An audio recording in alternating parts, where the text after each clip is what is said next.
Hello दोस्तों, स्वागत है आपका हमारे इस यूट्यूब चैनल पर। इसमें हम आपको बेफिजूल का ज्ञान ना देते हुए सीधे महात्मा बुद्ध की कहानियों पर ले चलते हैं।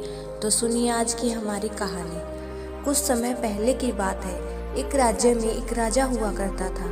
उसके पास अपार धन संपत्ति थी। उसके पास किसी भी चीज की कोई कमी नहीं थी। राजा अपनी प्रजा की हर सुख सुविधा का ख्याल रखता था। राजा अक्सर राज्य में आए भिक्षुओं की सेवा किया करता था।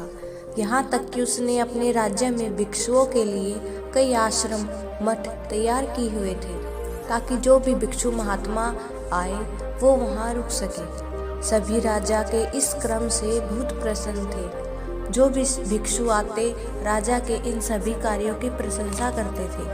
राजा ने बहुत से जरूरतमंदों की सेवा की थी। राजा अपने इस कृत्य से खुद पर बहुत ही गर्व महसूस करता था।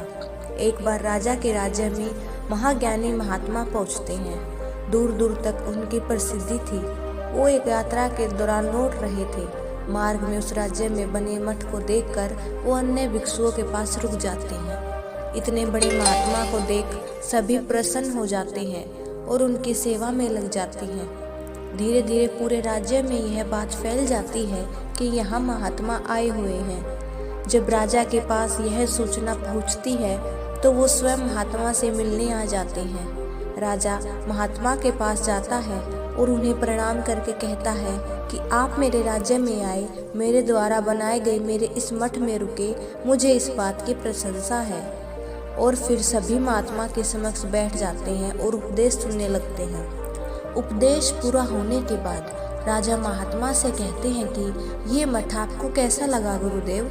मैंने ये मठ और इस राज्य में बहुत से आश्रम बनाए हैं, ताकि आप जैसे महात्माओं को, भिक्षुओं को, बेसहारा लोगों को यहाँ पर रुकवा सकूं। मैं यहाँ हर सभी भिक्षुओं को भोजन करवाता हूँ, उनकी सेवा करता हूँ।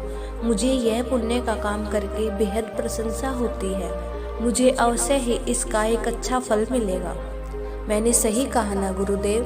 राजा की बात सुन महात्मा कहते हैं कि हाँ, इसमें कोई संदेह नहीं है कि तुमने ये कार्य किए हैं, लेकिन इसके बदले तुम्हें नर्क जाना पड़ेगा।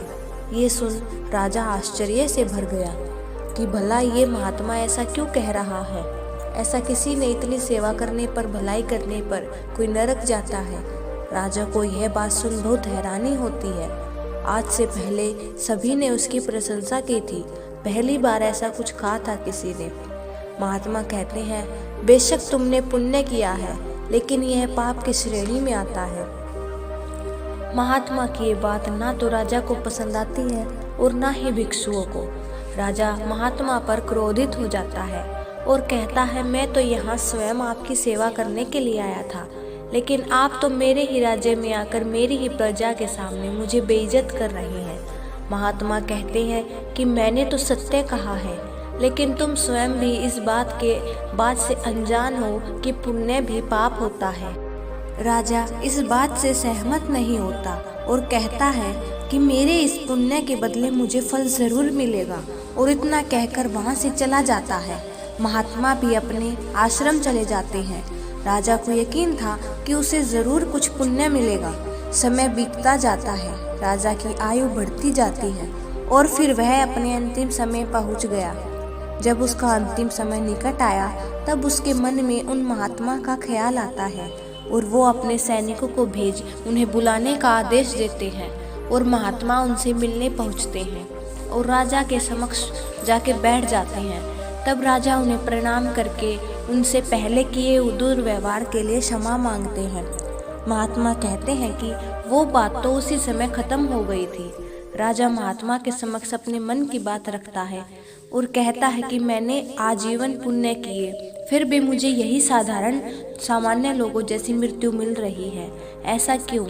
क्या मुझे मेरे जीवन में किए गए पुण्य का फल कभी नहीं मिलेगा? महात्मा कहते हैं कि मृत्यु तो निश्चित है, एक दिन सबको आनी है, और यही बात आपके पुण्य की, तो आपने पुण्य किया ही कहाँ? ये सुन राजा कहता है कि जो मैंने आज तक किया, सेवा, मठ, आश्रम, ये सब व्यर्थ है। क्या इनके बदले मुझे कोई पुण्य नहीं मिलेगा? ये सुन महात्मा मुस्कुरा के कहते हैं, नहीं, तुम्हारी दृष्टि में तुमने ये आश्रम बनवाए, सबकी सेवा की, सब पुण्य किए, लेकिन ऐसा नहीं है, क्योंकि बेशक तुमने ये सब किया जो कि अच्छे कर्म भी हैं, लेकिन तुमने इन सब को लेकर स्वयं की तारीफ करके सबको ये दिखाकर कि ये तुमने किया है, सारे पुण्य पाप में बदल दिए। पुण्य तो तब होता है जब व्यक्ति नियति करे, उसे जताए नहीं, लेकिन तुमने सब करके सबको जता दिया। तुम सबको ये दिखाना चाहते थे कि तुम दूसरों की सेवा करते हो, तुमने स्वयं की बड़ाई की, ये सब पाप की श्रेणी में आ गया, पुण्य तो रहा ही नहीं। यह सुन राजा को एहसास होता है कि उसने जीवन भर पुण्य पाने की मनसा से किया। तब राजा ने कहा, सही कहा गुरुदेव, लेकिन इसे जानने में मैंने बहुत देर कर दी। तब महात्मा कहते हैं कि जीवन में कोई भी अच्छे कर्म करो, लेकिन उसके बदले कोई स्वार्थ न रखो। मन साफ रखकर कर्म करो, उन्हें गिनो मत। उसके बदले कोई चाहना या कोई भी स्वार्थ अपने प्रति मत रखो। ऐसा करके ही आपके सारे पुण्य पाप में बदल जाते हैं।